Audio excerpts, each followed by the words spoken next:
माहेरी आलं की सगळ्यांना असं वाटतं की उशिरापर्यंत सकाळी झोपून राहावं आणि रात्री उशिरापर्यंत सगळ्यांशी गप्पा मारत बसावं इतक्या दिवसांनी भेटल्यानंतर. तर असं मला पण वाटतं.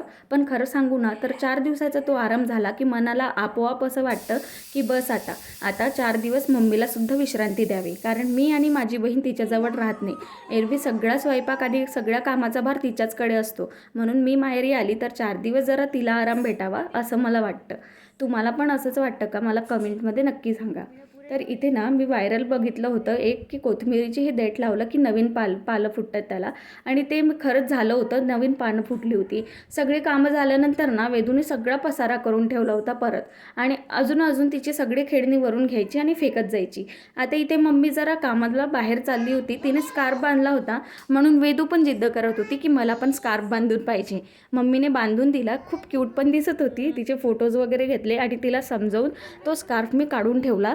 आणि परत तिला जिद्द करावी नाही म्हणून बाहेर घेऊन गेले. आता मम्मीने आल्यानंतर ना मला डोक्याला खूप छान मेहंदी लावून दिली होती. आणि अशी मेहंदी लावली ना की डोक्याला सगळीकडे एका केसाला ती लागते. तर मेहंदी माझ्या हाताने जरा पातळ भिजवण्यात आली होती, तर ती सारखी सारखी चेहऱ्यावर आणि कानावर उतरायची. तर हे बघून ना माझं जरा तोंड वाकडं झालं होतं. आता मला जायचं होतं सासरी, त्याच्यामुळे मी गेले होते थोडी शॉपिंग करायला. पण खरं सांगू तर ह्या सेलमधले एकही कपडे मला आवडले नव्हते, कारण कपड्यांची क्वालिटीच चांगली नव्हती. आणि घरी जाताना मस्त आम्ही खस्ता पापडी एन्जॉय केली. तर असं तुम्हालाही वाटतं का? आजचा हा संदेश कसा वाटला नक्की कमेंटमध्ये सांगा.